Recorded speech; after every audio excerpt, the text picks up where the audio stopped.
Wesley está ali. Wesley, meu filho na fé. Que bênção, que bom poder. Tá ok?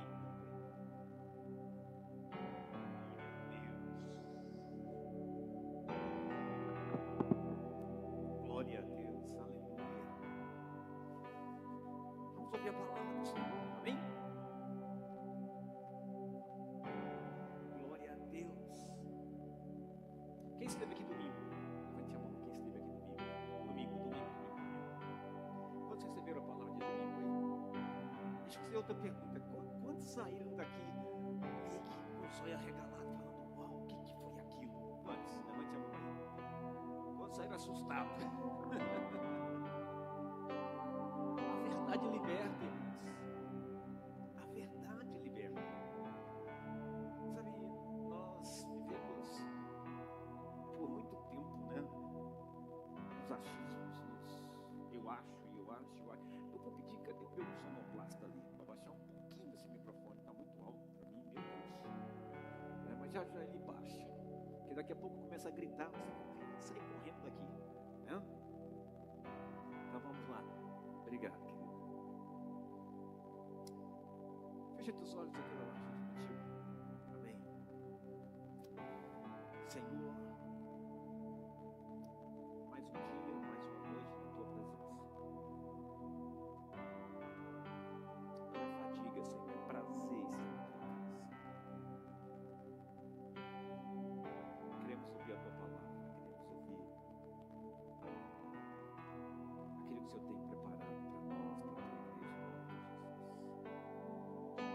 Fala conosco, Deus, fala conosco. Obrigado por tudo. Te agradecemos, te louvamos e bendizemos o teu santo nome, ó Deus, nesta noite. Porque tu és bom. Em nome de Jesus. Amém. E amém. Amém? Domingo eu falei sobre graça, né? A graça barata e a graça preciosa.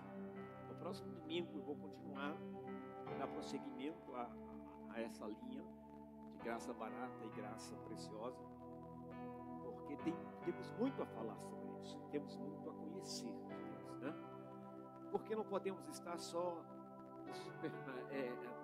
águas nos artelhos, né? Artelhos, não, temos que mergulhar mais profundo, né? Bem mais profundo. Mas hoje eu quero falar um pouquinho com você. Eu mandei para você aí, Danilo, me ajude aí. Se eu mandei, diga aí amém. Se não, misericórdia. Mandei, filho? Chegou? Amém. Vamos começar hoje essa palavra com o livro de Gênesis, no capítulo 11. Eu não vou ler porque vocês já conhecem tudo aqui. O povo aqui é expert, né? Gênesis capítulo 11 e também Neemias capítulo 6. Em Gênesis capítulo 11 nós vamos falar sobre a Torre de Babel, ok? Então vamos lá, Torre de Babel, diga comigo, Torre de Babel. Torre de? Quem conhece a história de Torre de Babel aqui, da Torre de Babel? Quantos conhecem? Vocês sabem que de repente eles se uniram, sim ou não? Se uniram e determinaram-se em seu coração deixar um legado. Que é isso? Que legado? Para a posteridade, para todos lembrarem dele. Então eles se uniram, o povo se une e diz assim, vamos construir o quê? Uma cidade, depois vamos construir uma torre, e essa torre tem que chegar até o céu.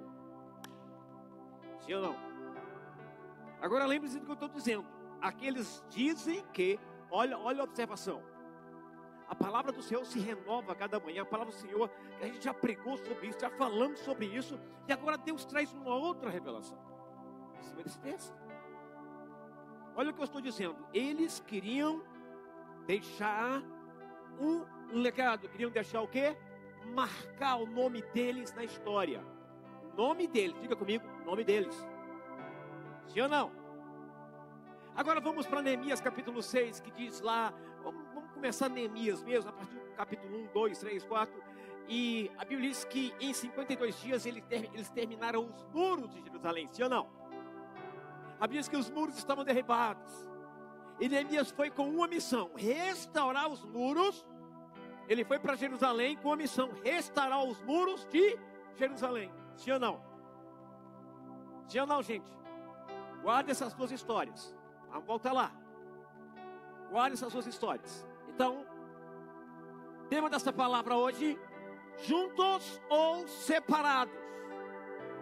Quando eu falo de Torre de Babel, eu estou falando de quê? De união, sim ou não? O povo está junto, sim ou não? Estão comigo, gente? Tem alguém que está comigo aqui hoje? Ah, sim. Então vamos fazer barulho aqui. Amém, aleluia. Faz qualquer coisa, irmão. Hã? Sim ou não? Fala de... A mesma coisa, Neemias também fala de juntos. Mas o tema da palavra hoje é juntos ou separados. Que isso, pastor? Aqui são duas histórias com dois finais diferentes. Diga para o irmão do seu lado assim: duas histórias com dois finais diferentes. É verdade, duas histórias com dois finais diferentes. Embora as histórias se pareçam até perto do fim, mas aí no final elas se convergem. Sim ou não? Mas algumas características nessas duas histórias nós vamos estudar hoje. A primeira é que, juntando, olhando para Neemias 11 e olhando para Neemias, olhando para Neemias capítulo do 1 até o 6, ou olhando para todo o livro de Neemias e olhando para Gênesis capítulo 11, eu vejo dois povos, mas esses dois povos tiveram uma mesma atitude, porque estavam juntos. Em outras palavras, eles fizeram acontecer. Diga comigo: eles fizeram acontecer. Olha que coisa. Uma das características daquele povo, dos dois povos, é que eles estavam juntos. E a segunda é que o quê? É que eles fizeram acontecer. Então eu interpreto e eu tiro algo proveitoso disso. Como, pastor? Posso te dizer que a unidade deles foi que gerou tudo o que gerou, foi que fez as coisas acontecerem. Eles tomaram uma decisão: fazer acontecer. Pastor, para nós fazermos acontecer, o que nós precisamos? Deixa eu fazer uma pergunta para você. Cadê o microfone? Vou pegar o microfone hoje, eu vou rodar aqui nesse templo aqui hoje. Vamos lá. Quem é que pode me ajudar a segurar isso? Pastor Gil, vem cá, meu filho. Vem cá. Tem que ser rápido. Não é andando não, pastor, é correndo. O que é preciso para fazer acontecer algo nesse lugar? O que é preciso para fazer acontecer coisas grandes neste lugar, na tua vida, na tua família? O que é preciso? Vamos lá, Gil. Pode escolher, você escolhe aí, qualquer um aí. Chega junto.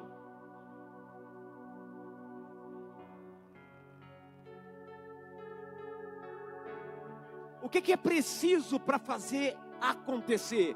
Para coisas grandes acontecer, o que é preciso? Ser temente a Deus, oração. Ser temente a Deus, oração, muito bem, vamos lá. Escolhe outra aí, Gil. Andar na mesma linguagem. Mesma linguagem, legal. Vamos lá. A gente tem que ser rápido, pastor Gil. Vamos lá. Você é brincalhão pra caramba lá. Agora não quer brincar mais não? Não quer correr mais não? É tudo isso e ação. Tudo isso e ação. Beleza, ok.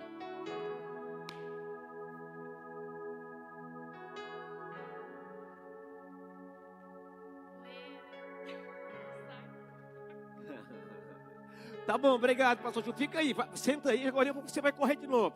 Queridos, a primeira coisa para nós realizarmos algo, nós temos que ter, primeira coisa, é um propósito. Sem propósito, nós fazemos as coisas de qualquer jeito, aleatoriamente. Sem propósito, queridos, nós ficamos perdidos. Quando temos propósito, a história muda. Olha o que diz em Salmo 138, verso 8. O Senhor cumprirá o seu propósito para comigo. Olha aqui. Teu amor, Senhor, permanece para sempre. Não abandones as obras das tuas mãos. Então, se você quer fazer acontecer, Se essa igreja quiser fazer acontecer, primeira coisa, propósito. Levante sua mão direita e diz assim, propósito. Por quê, pastor? Porque tudo tem que ter um propósito.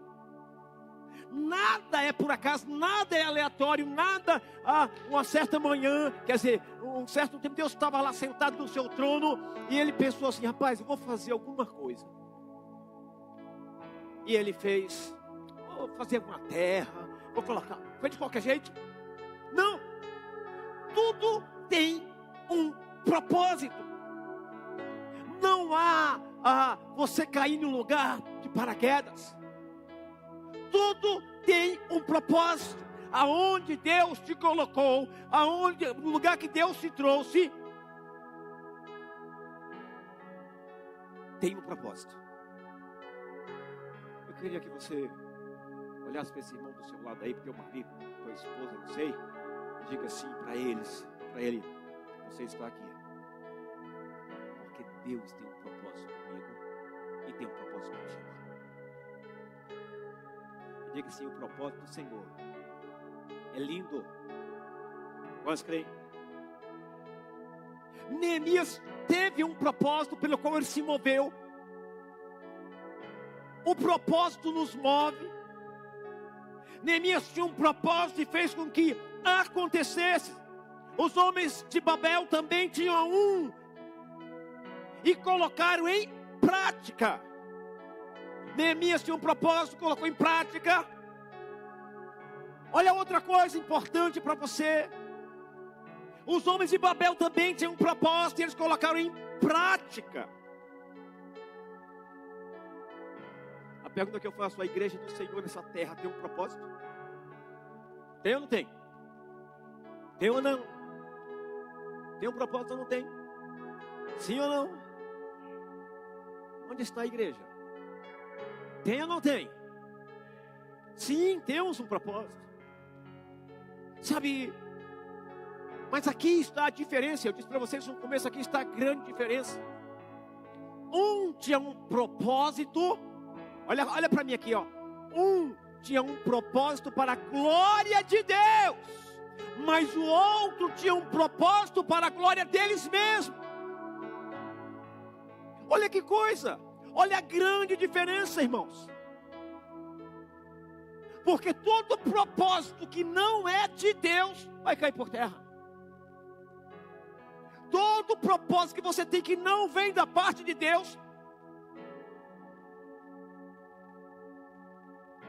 Vocês estão entendendo essa mensagem de hoje, gente?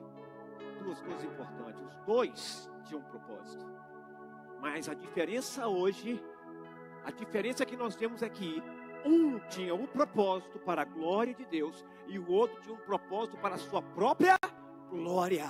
Se você ler Gênesis capítulo 11, você vai ver que eles construíram a cidade e depois vamos construir uma torre para que os nossos descendentes de todos lembrem-se de nós. Neemias, ele cumpre um propósito, ele trabalha por esse propósito, mas para a glória de Deus. E Deus faz com que o nome dele atravesse gerações e chegue até nós. Olha a diferença disso, queridos. Olha a diferença disso tudo. Vamos continuar? Eu quero ensinar a vocês hoje algumas coisas muito importantes. E essa primeira foi propósito. E a segunda coisa que eu quero ensinar para você. Olha que coisa linda. Alguém tinha um propósito. Esse propósito não dava para uma só pessoa fazer. Mas a segunda coisa que eu entendo nessas duas histórias é que eles se uniram em prol de um propósito. Então, qual é a segunda coisa? Eles se uniram em prol de um propósito. Queridos, se não houver unidade, se não estivermos juntos em prol de algo, não vai funcionar. Nunca chegará a 100% da excelência. Olha a palavra diz em Atos capítulo 2, verso 44, o que diz? Olha aqui. todos os que criam mantinham-se unidos e tinham tudo em comum. Havia um propósito. Havia o que, gente? Havia o que, gente?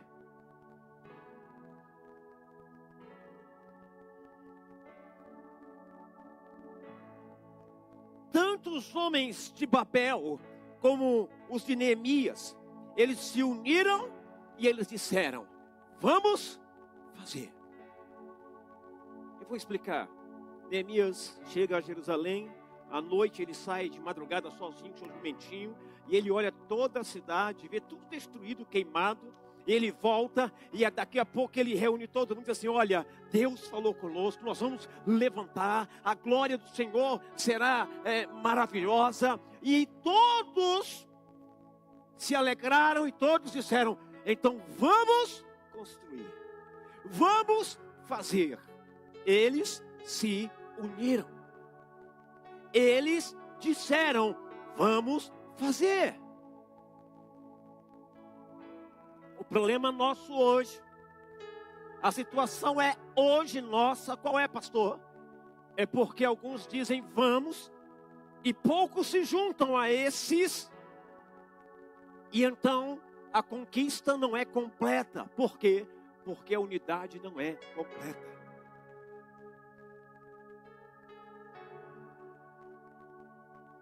Vocês estão me entendendo, gente? Quem está me entendendo?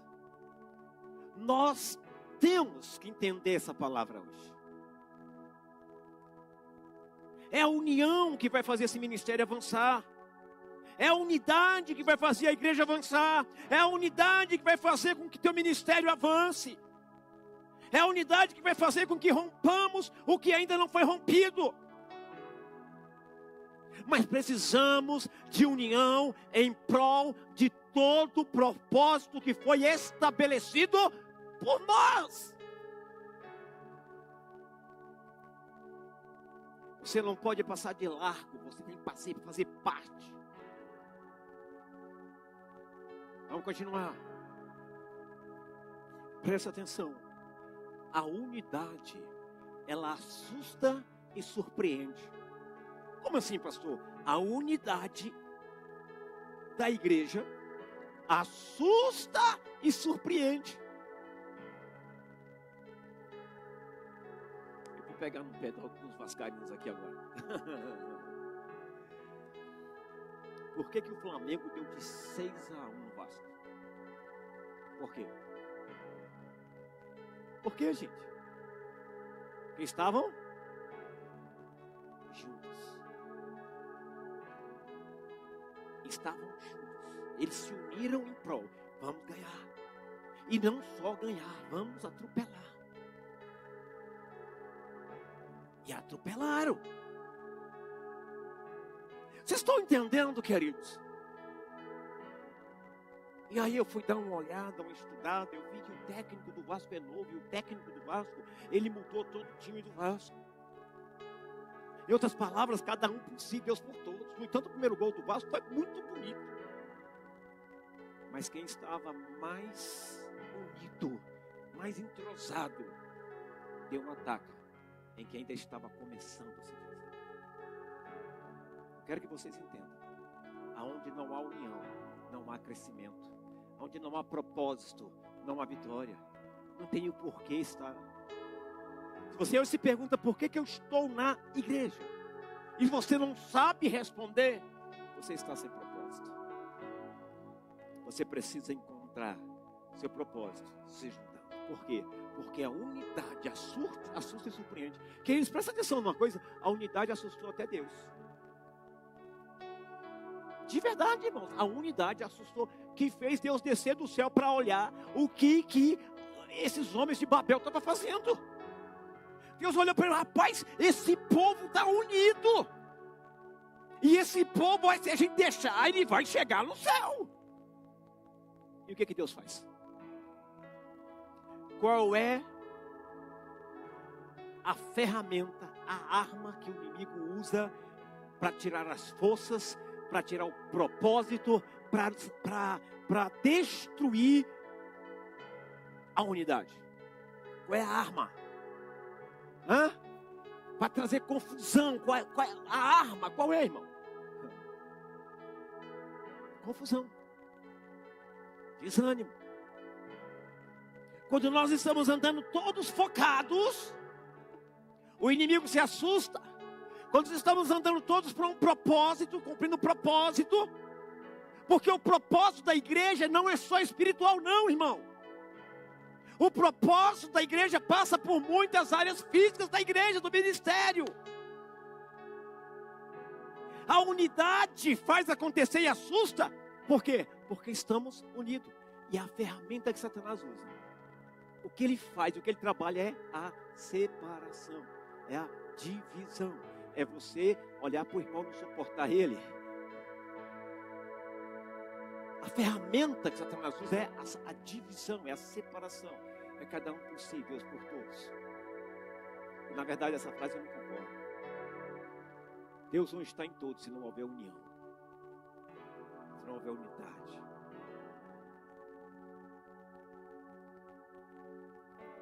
Vamos lá continuar.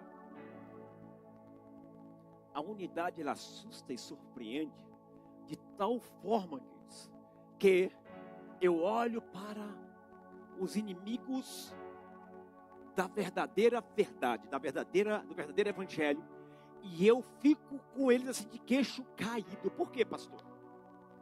Com a unidade deles, com o propósito deles. Passa para mim o próximo slide aí, vamos ver se é esse aqui mesmo, vamos ver. Olha só, gente, o pessoal construindo. Todo mundo junto. Aqui só tem voluntário, tá, irmão? Voluntário que só tem servo, só servindo, porque tem um propósito. Todos têm um propósito, todos têm um propósito, e todos estão unidos em prol de um propósito. Então eles vão construir, eles vão fazer. Sabe quem é isso aqui? Sabe que instituição é essa aqui? Passa o próximo slide, meu filho. Olha a instituição qual é.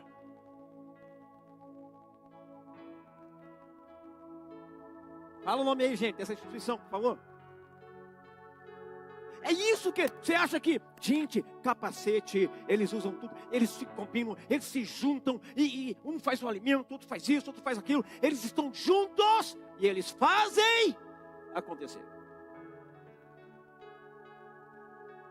Que isso, pastor? Que loucura é essa? Eu queria ter mais tempo, que eu mostrar as fotos também dos espíritas trabalhando junto para edificar. Eu queria mostrar uma foto também da linhagem de Candomblé se juntando para montar o centro espírita, todos eles juntos.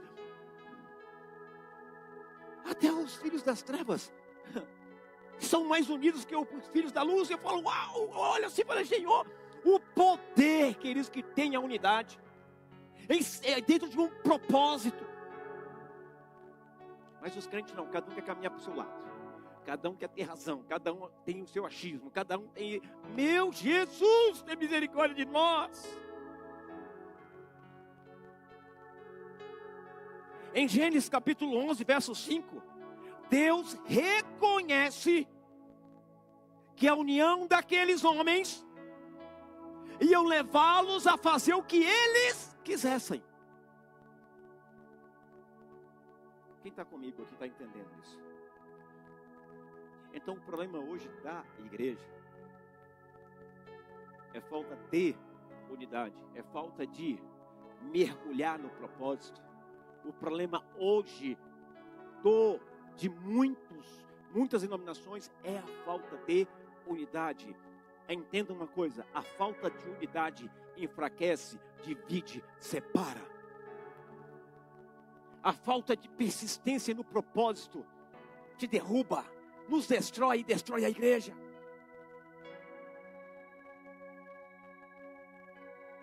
Em Neemias capítulo 6, no verso 15, queridos, olha que coisa tremenda. Nós vemos lá quando Neemias termina os muros em 52 dias. E aí o que acontece? Sabe, o inimigo tentou de todas as formas impedir a construção dos muros. Mas a palavra para nós é: o inimigo pode tentar de tudo para impedir a igreja, mas se estivermos unidos em um propósito, vai acontecer. Acho que você não entendeu. Ou então vocês estão completamente separados, divididos, sem...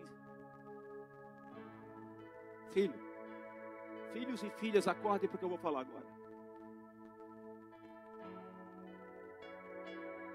Não tem só você no mundo. Você não é a última Coca-Cola do deserto. Quando Elias falou, só ficou eu e Deus, meu filho, tu não é o último Coca-Colinha do deserto, não. Tu não é o último pão do deserto, não. Tem mais tantos mil ali, ó, que eu guardei e reservei. Ah, é? Então, tá cansadinho? Tá? Então, Eliseu, vem cá. Meu filho, eu vou te levar e fica. Eliseu, continue. Vocês estão entendendo que nunca vai faltar, presta atenção, nunca vai faltar pessoas que Deus possa levantar para substituir aqueles que não querem unir-se, que não querem trabalhar em unidade no propósito. Nunca vai faltar. Eu não ouvi um amém. Não ouvi nem glória a Deus. Aprenda uma coisa, a união, queridos, nos faz um e nos capacita a fazer coisas incríveis. A união nos faz um e nos capacita a fazer coisas incríveis. Eu preguei domingo sobre graça barata e graça preciosa. A graça preciosa exige que nós sejamos um. Porque a graça preciosa que vem de Jesus, que vem de Deus, exige aquilo que o Senhor Jesus, orando, disse: Pai, eu não peço que os tire do mundo, mas eu peço que o protejam, que eles sejam um, como eu e tu somos. Que pancada para nós. Eis o preço, eis a exigência da graça preciosa, eis a exigência da verdadeira graça. A graça barata diria para você: não tem problema se você está bravo com teu irmão, não tem problema se você não se une com teu irmão. O importante é que você esteja ouvindo a palavra, o importante é que você esteja envolvido, o importante é que você esteja fazendo alguma coisa na igreja. Não, querido, o importante é você atentar para a oração de Jesus. Pai, que como eu e tu somos um, que eles também sejam um. Quantos estão comigo? Quantos estão comigo? É muito importante. União nos faz um e nos capacita a fazer coisas incríveis em todas as áreas. Mas o crente tem uma mania: reclamação. Às vezes eu acho Deus, às vezes eu imagino Deus falando assim: rapaz, esse povo me lembra o deserto. Quando eu estava guiando aquele povo, o povo murmurador, o povo reclamando, e eu tive que matar aquela geração todinha. Levantou-se outra geração nova, uma geração melhor, mas mesmo assim caminhou e teve que tomar porrada da parte de Deus. Às vezes eu olho para mim, para nós, e falo: Senhor, nós estamos parecendo aquele povo que está andando no deserto. Tem misericórdia de nós. Pastor, mas o que eles tiveram mais? Qual a outra característica desses dois povos, dessas duas histórias, pastor? Vou dizer, terceira coisa: determinação. Eles foram determinados.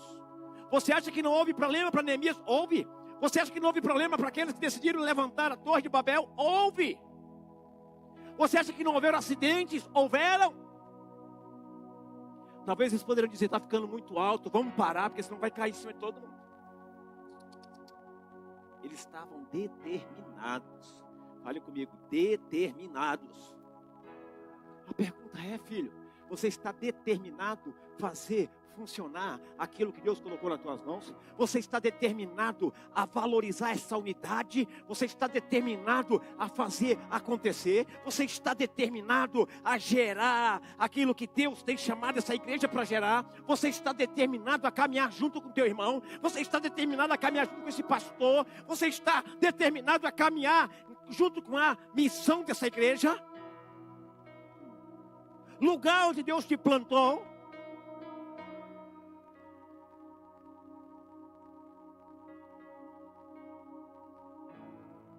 Para que nós possamos vencer obstáculos, nós precisamos estar determinados, firmes no nosso propósito. Eu lembro de um cântico, não sei se é o tempo de vocês. Nada poderá. Como é que é aí, gente? Hã? Canta aí, moço. Nada poderá. O que mais? Por quê? Olha aqui. Pois em ti nós somos um. A unidade só existe quando tem Jesus. A unidade da igreja só existe quando tem Jesus. E nada se tornará impossível. Difícil sim, impossível não. Vocês estão entendendo? Nós estamos entendendo? Tem alguém comigo aqui hoje? Hoje é quarta-feira, são que horas? Tem alguém comigo aqui hoje? Tem alguém ouvindo essa palavra aqui hoje? Vamos lá, tem mais de Deus. Sabe uma das coisas, queridos? Quando não se tem unidade, não adianta você nadar, porque você vai morrer na praia.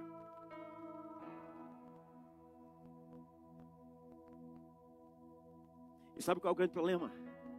É quando tem uma parte só unida e a outra não. Porque se todos estivessem unidos em prol de um propósito, o que aconteceria? Rapaz, eu estou andando para lá e para cá e eu estou saindo da câmera, né? Não tem operador ali. Quando só uma parte está no propósito e a outra não, e a outra diz, não, isso não é para mim, então o que acontece? Não se alcança o objetivo, não se alcança o propósito. Quando eu não estou unido a meus irmãos dentro do propósito, eu não consigo chegar, a igreja, o todo não vai conseguir chegar onde é para chegar. Porque todo alvo que alcançamos, a glória é de Deus. Todo alvo que nós alcançamos traz alegria ao coração, ou não traz? Sim ou não? Por quê? Porque você faz parte. Porque você fez parte dessa vitória. E nós temos que entender isso claramente. Que não adianta, filho. Você está na igreja. Você está aí mais ou menos, tal. Cuidado, você está nadando, pode morrer na praia. Vamos mudar essa história. Em nome de Jesus. Você vai chegar na praia. Nós vamos chegar na praia. E nós vamos usufruir daquilo que nós nos determinamos a realizar. Nós vamos chegar na praia. E nós vamos usufruir daquilo que nós nos determinamos a realizar. Tem alguém vivo aqui hoje, gente, de verdade?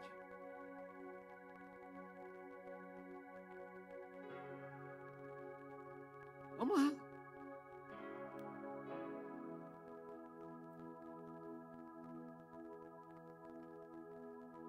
Determinação é olhar para aquilo que deseja alcançar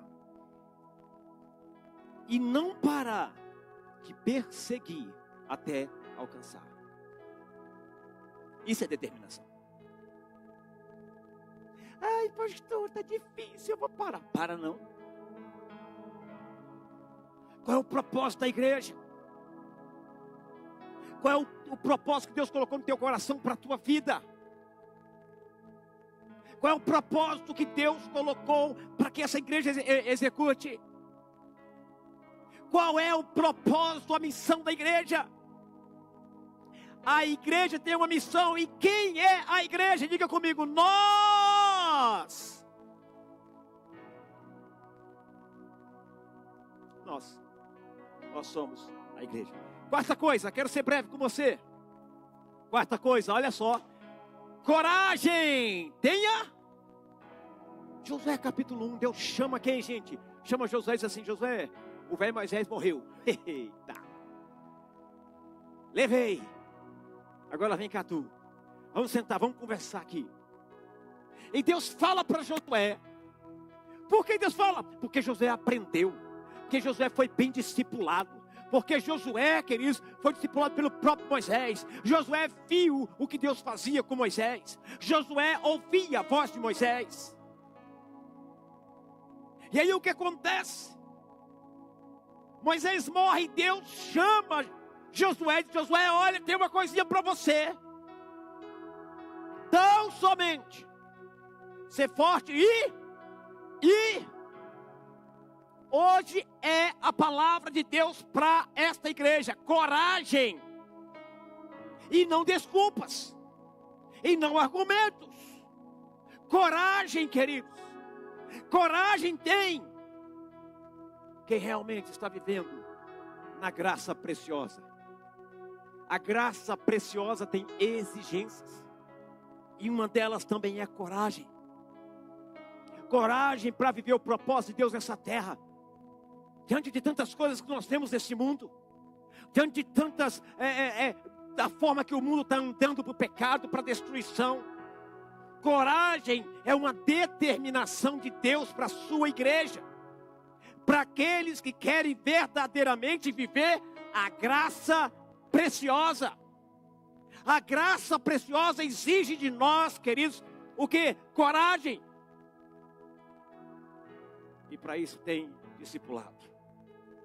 Olha o que diz Deuteronômio capítulo 31, verso 6, assim: sejam fortes e corajosos, não tenham medo, nem fiquem apavorados por causa delas, pois o Senhor, o seu Deus, vai com vocês, nunca os deixará, nunca os abandonará.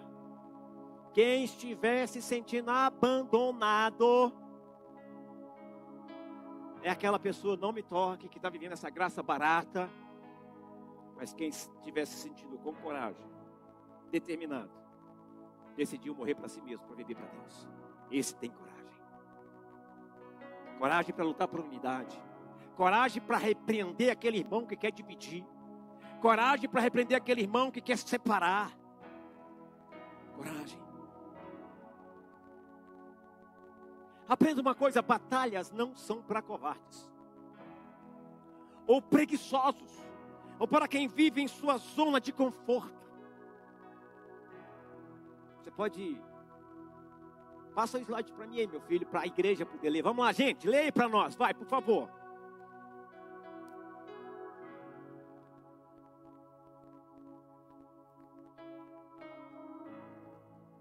Sai da zona de conforto e assume posição no propósito pelo qual Deus te uniu, Deus te trouxe para fazer parte do corpo da igreja dele. Não existe parte do corpo da igreja que seja covarde, medrosa, preguiçosa, o que for. A igreja está sempre em pleno funcionamento. A igreja está sempre em movimento, porque movimento traz vida.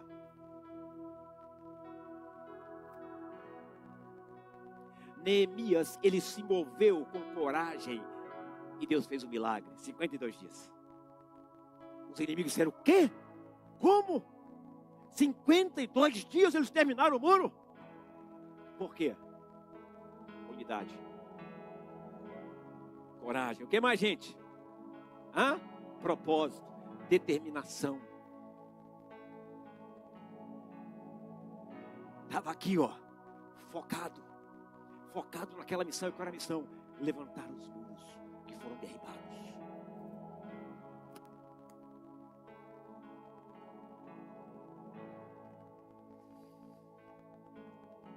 Gideão e os 300 se moveram e Deus fez o milagre. Contra quem, pastor? Contra só 10 pessoas. Foi isso? Era com Maria do Mar. Mas Gideão confiou no Senhor.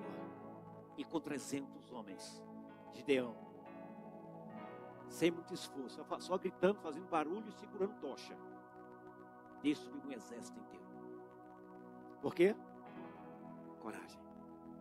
Israel, gente, se move, meu Deus, se moveu sobre o comando de Josué e Deus fez milagres. Sim ou não, gente? Deus disse assim: Josué, vem cá, agora eles vão ver que eu estou contigo, eu vou te exaltar no meio desse povo. E aí o Jordão se abre, e estava no tempo de cheia. Eu quero que você entenda hoje algo. Se você quer ver esse ministério, o seu ministério que Deus escolheu para você estar, a igreja que Deus escolheu para você estar, o corpo, você tem que entender uma coisa. você não pode viver nessa graça barata. A graça exige de nós posição. A graça exige de nós, querido, determinação.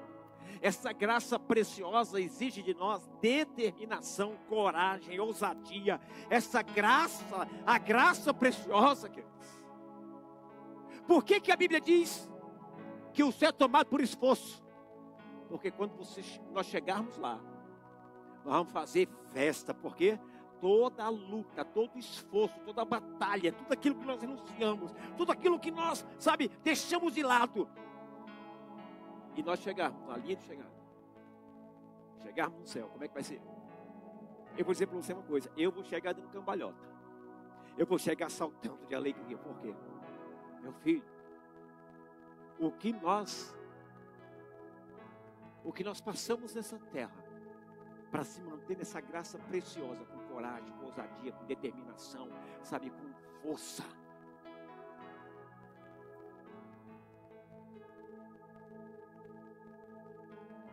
Vamos nos mover com coragem e viver o milagre. Dá um berro no pé do ouvido desse teu irmão aí. Essa frase, vai lá. Meu filho, essa coragem que tu está aí falando, vai dormir.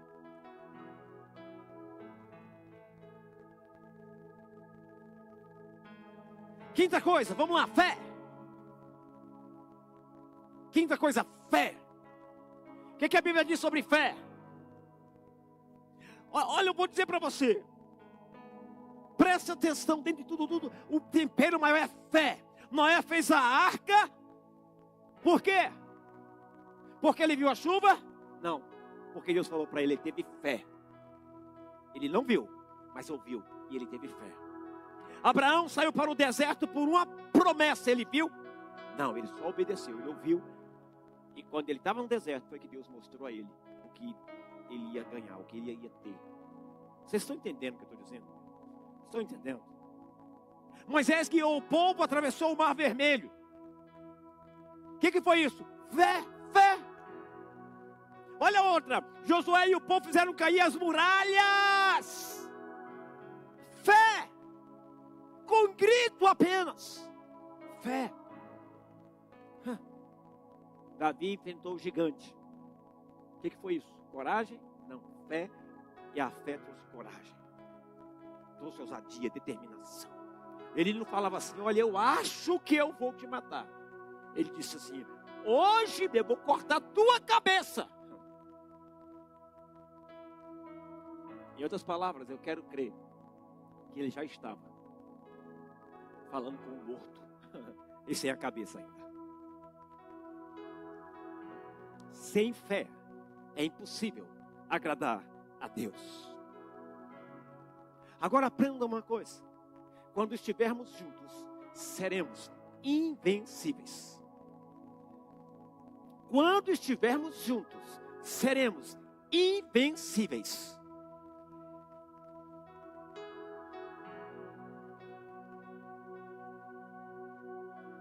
A história falará quem nós fomos.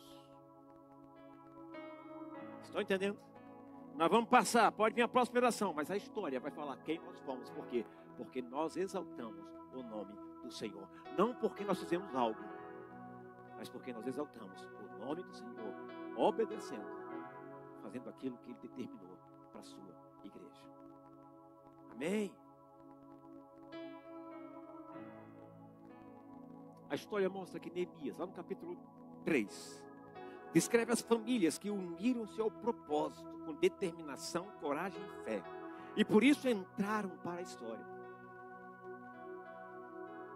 Deus falou, põe o nome. E escreve o nome de todo mundo aí, porque esses aí tiveram fé. Esses tiveram coragem, esses tiveram determinação. Esses se uniram a você, Neemias, para um propósito.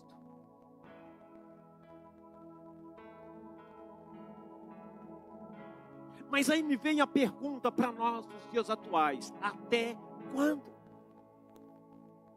Até quando? Que isso, pastor? Que pergunta é essa? Depois da palavra, o senhor deu como é que se diz? Um cavalo de pau? Até quando, meu irmão, vamos ficar só falando? Até quando vamos ficar só ouvindo?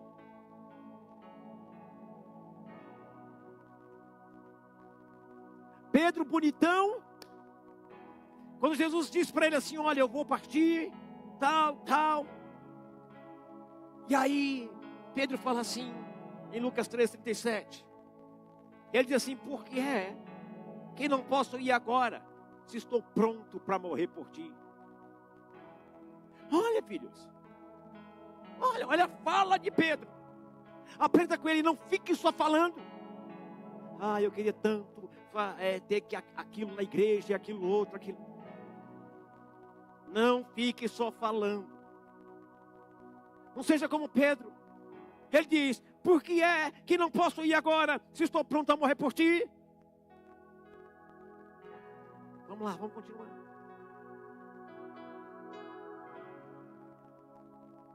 Olha o que nós estamos vendo, queridos, hoje. Olha o que nós estamos aprendendo hoje. Olha a preciosidade. No primeiro momento, o que Pedro fez, gente? No Getsemane, o que Pedro fez? Perna para quem te quer. Olha o que diz em Marcos capítulo 14, verso 50. Então, deixando todos, fugiram. A mesma pessoa que aqui perguntou: por que é que não posso ir agora, se estou pronto para morrer por ti? Foi essa mesma pessoa que fugiu. Agora, ouça o que eu vou te dizer. Não fale que está, não estão. Não fale que está junto, se você não caminha junto. Não fale que você vive na graça preciosa, se você se autocomanda. Se você é quem vive a tua vida como tu quer.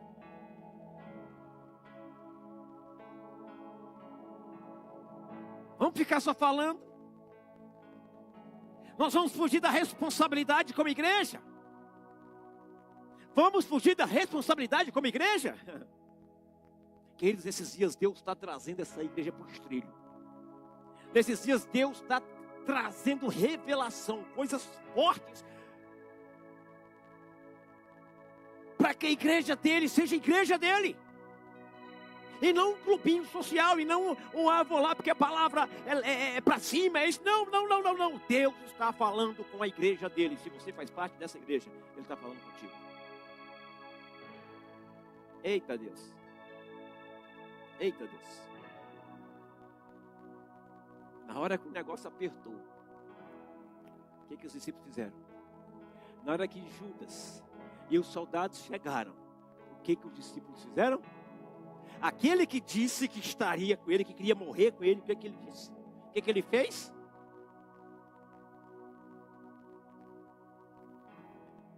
Queridos, não fale, viva. Se eu fosse contar o número de pessoas que chegou para mim e disse assim: pastor, estou com o senhor, não abro, estou junto, o que vier, eu não abro. Cadê? Eu digo: não fale. Não fale. As tuas atitudes é que vão demonstrar se tu estás em prol desse propósito. Eu tinha um discípulo, ele olhou para mim e falou assim: olha pastor, se o senhor me tirar do seu discipulado, mesmo que o senhor me tire do seu discipulado, eu vou ficar bem aqui na porta, só ouvindo, mas eu quero estar com o senhor.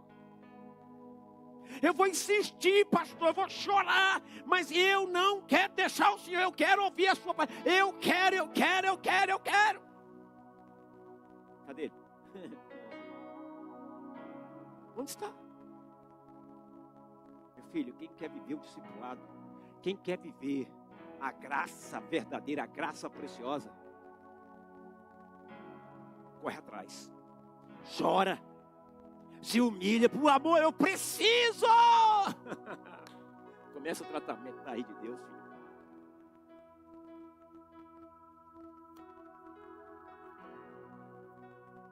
Quase não entendendo essa palavra hoje.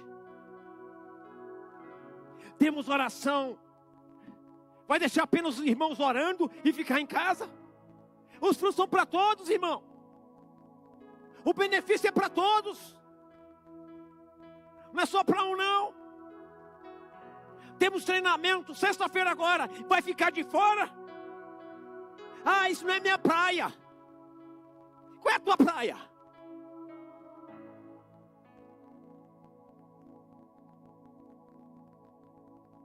Temos marmita sábado. Olha aí. Vai ficar de fora por quê? Porque também não é a tua praia. Porque também, eu tenho outras coisas. Isso não é importante. Não há propósito para isso. Será que você não consegue enxergar que a igreja é o todo, não é a metade, ou 10%, ou 20%? Será que você não entende que a graça preciosa exige de nós, queridos, uma posição, exige de nós vestir a camisa e dizer, estou junto, vamos avançar.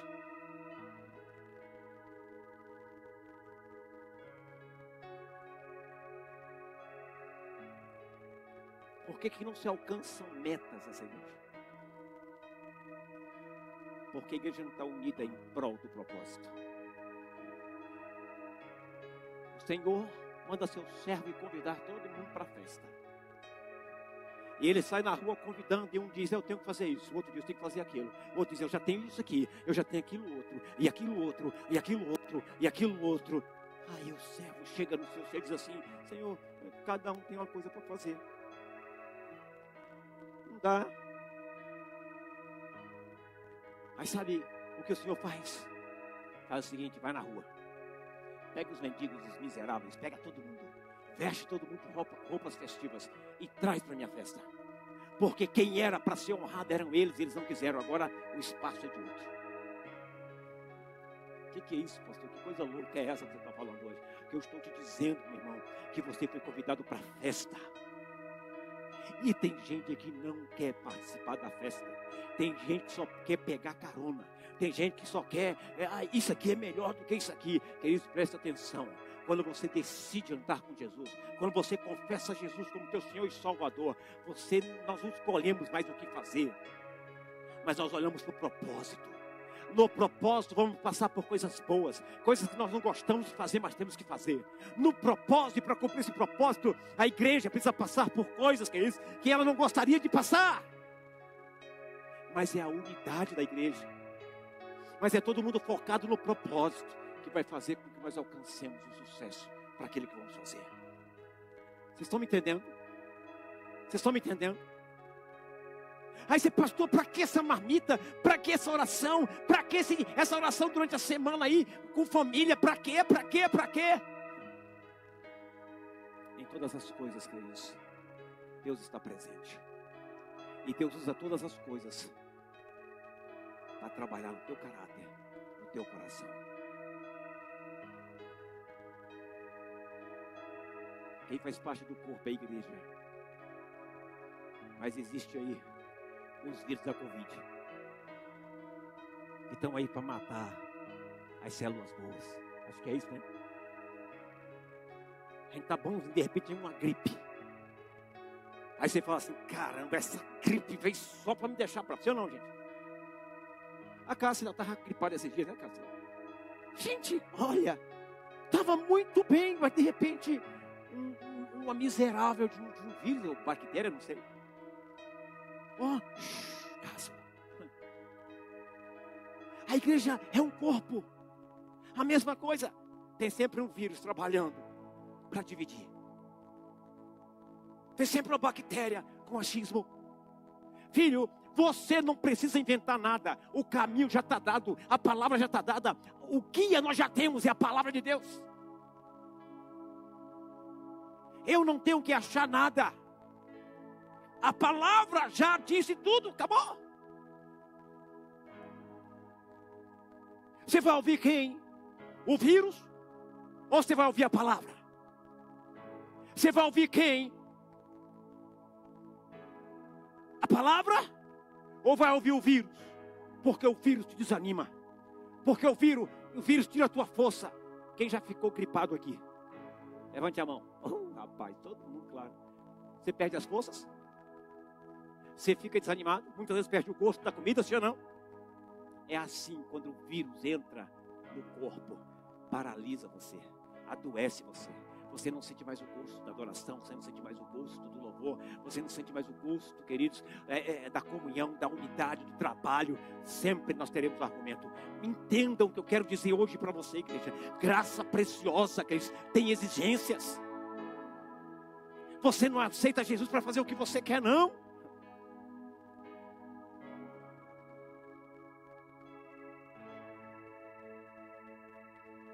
Vocês sabem que o pastor fez direito, né? Gente, todo mundo pega no meu pé para me fazer o AB. Todo mundo, eu falo, não vou fazer. Não vou, por quê, pastor? Deus não falou comigo. Quando Deus dizer assim, vá, eu vou. Ele fez assim como foi fazer direito. Por que não vai falar comigo para fazer? Por quê, pastor? Porque todas as coisas cooperam para o bem daqueles que amam a Deus. Queridos, eu já apanhei demais fazendo coisas de mim. Agora eu quero fazer as coisas de Deus. Eu não tenho vontade. A minha vontade é a vontade de Deus. Vocês estão entendendo? Vocês estão entendendo? A verdadeira graça, a graça preciosa, exige que você morra para você. Estão me ouvindo? Olha para o irmão do Senhor lá e diga assim, meu filho, a verdadeira graça, a graça preciosa, exige que você morra para você mesmo. Posso ouvir um amém, aleluia, glória a Deus, ó misericórdia.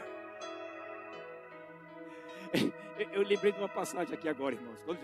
Quando alguém falou para Jesus, Jesus, duras são as tuas palavras, quem pode poder cumprir? Quando Jesus no monte deu um ataque em todo mundo, e o nego foi saindo, ele olhou para os dois e falou, vocês não vão embora também não? Que alguém disse assim, Pedro, assim, Senhor, para onde iremos se só tu tens a palavra de vida eterna? Sabe o que eu digo para Deus? Deus, desce o sarrafo, porque o meu lugar não é nessa terra, o meu lugar é no céu. O teu filho Jesus disse que iria para o céu preparar um lugar para mim, para que aonde ele estivesse eu também. Você está me entendendo? Está me entendendo?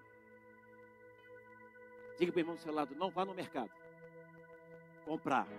Diga, não vá no mercado comprar 1 quilo dessa graça barata. A graça preciosa foi paga com preço alto. O Filho de Deus.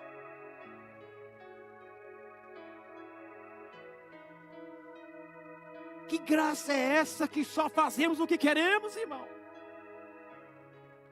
Que graça é essa que nós batemos no peito e diz assim, eu mando em mim? Rapaz, que graça é essa? Que graça é essa? Eu vos apresento a graça barata. Essa é a graça barata.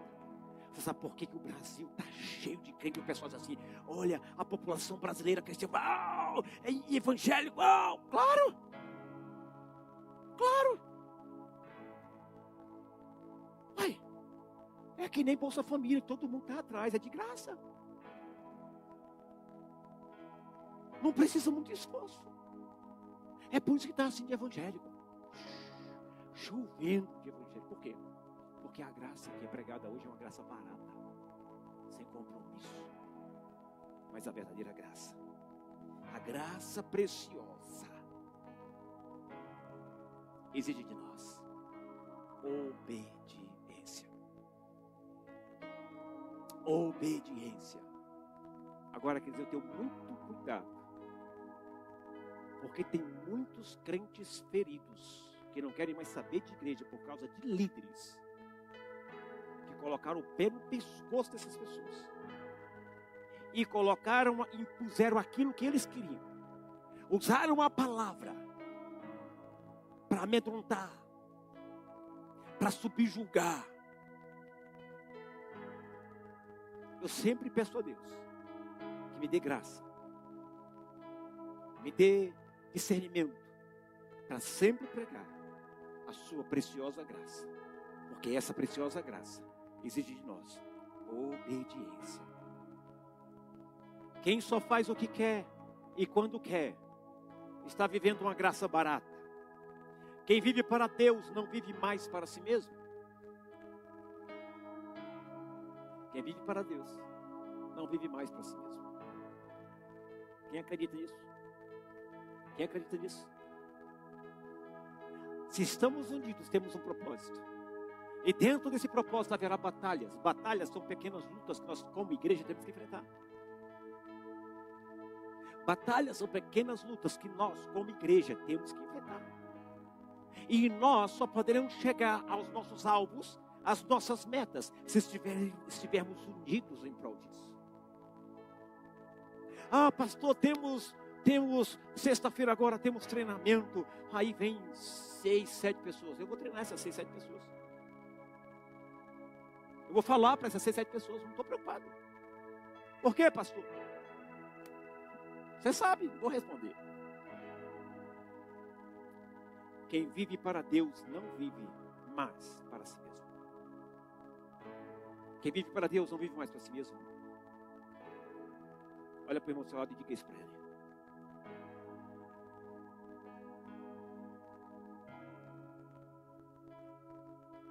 Se você pegar a tua Bíblia em Gálatas 2:20, você vai ver.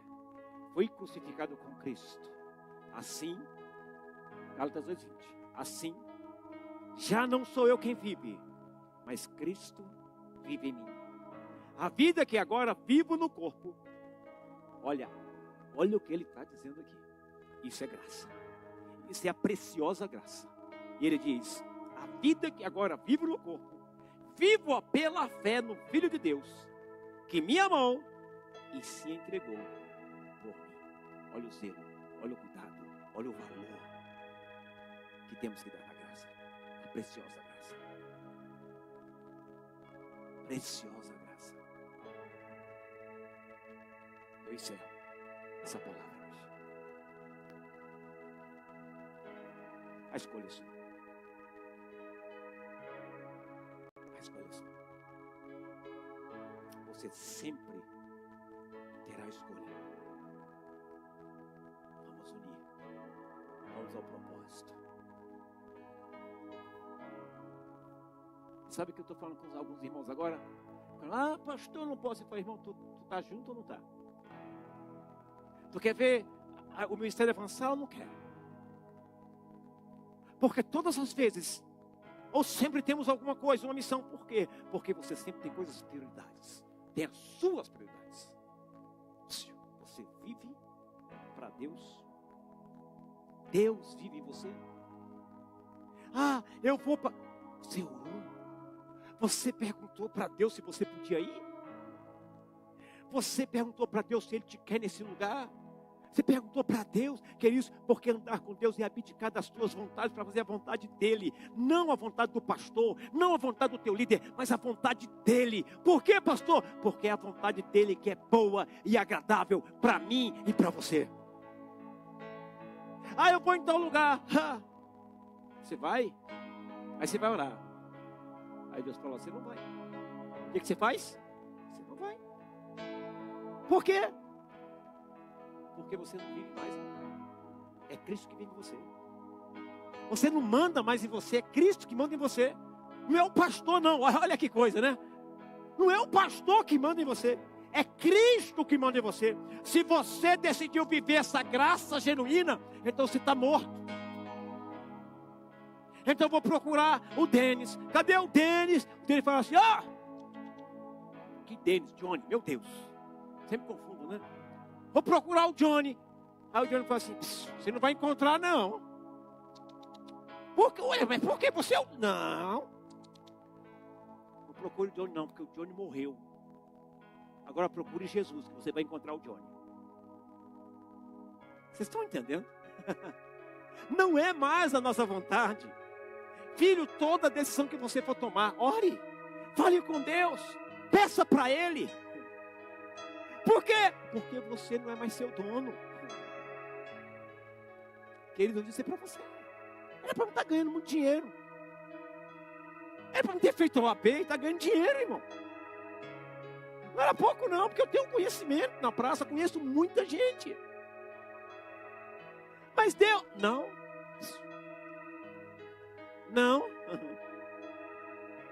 E aí eu disse uma vez, e acho que vocês ouviram dizer, se eu fosse escrever um livro, eu escreveria Deus frustrou os meus sonhos. Por quê? Porque Deus matou os meus sonhos para que eu pudesse ver os dele. Porque os deles, os planos de Deus são os melhores para a minha vida. Eu digo para você, eu me sinto realizado. Por quê? Porque é os planos, eu estou vivendo aquilo que Deus quer que eu viva e não que eu quero viver. Prova disso é que eu estou aqui nesse altar pregando para você.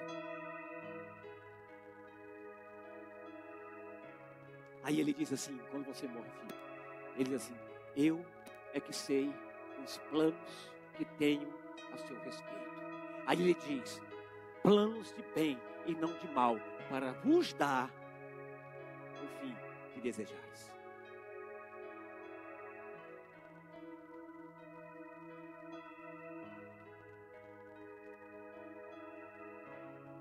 Você quer viver para Deus? Como você quer viver para Deus? Olha para o irmão do seu lado, agora você vai falar sério para ele.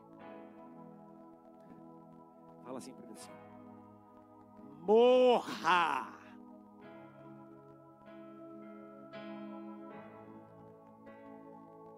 Tem que morrer, irmão. Morre para tuas vontades. Quem vê um exemplo? Quem faz dieta? Quem já fez dieta aqui? Hã? Como é que é a luta? Aí passa um sorvetinho na sua frente, né, amor? Como é que é a luta, meu filho? Quem gosta de chocolate aqui? Aí tá assim, aí nós vamos fazer jejum de chocolate. Exemplo. Quem é a mãe desse menino? E aí, quem gosta de chocolate aqui, gente? Quem gosta de doce aqui? Vamos lá, quem gosta? Aí eu vou falar assim, semana de jejum de doce. Gente, me fala aí uma doceria que vocês gostam, vamos lá. Aí o pastor chega com a mesa cheia de doces. Aí o pastor diz assim, irmãos, todos estão liberados para comer. Mas você, o pastor liberou. Presta atenção. O que eu falei agora? O pastor não manda em você. A decisão é sua. Aí você fala assim, Deus falou para mim não comer, eu não vou comer. Vocês estão entendendo? Porque os lábios ficam assim, ó, meu Deus, abstinência, né? Eu é Coca-Cola, se colocar aqui eu fico, Jesus. Mas eu não vou fazer, não é porque o pastor mandou. Vocês estão me entendendo? Deus é tão lindo que Ele fala assim para você, quando você decide viver para Deus. Deus fala assim, ó, o que o pastor disse, obedeça. Você está entendendo? Eu não vou precisar impor. Eu não vou precisar. Não. Eu não vou precisar falar para você. Você vai para o inferno se não me obedecer. Não. Quando Cristo vive em você, tudo aquilo foi direcionado, determinado. E você vai orar e você vai falar assim: diga para o pastor que o que ele está dizendo eu não quero que faça. Quando você chegar até mim para dizer, Deus já me disse, Ele usa você para confirmar. Mas se Deus falar com você, obedeça o seu pastor. E você obedecer, não se preocupe, Ele garante. Tem alguém comigo aqui? Você está vendo a verdadeira obediência, como é que funciona? Você entendeu, Johnny, a verdadeira obediência? Você entendeu, Ivanildo, a verdadeira obediência é essa. É essa a verdadeira obediência que a igreja precisa, que você precisa, que um discípulo tem. Ah, o meu discipulador mandou eu mentir, então eu vou mentir. Tá louco, irmão? Tá louco? O teu discipulador não é o teu dono. O teu dono é Jesus. Ore a Jesus, fala com Jesus.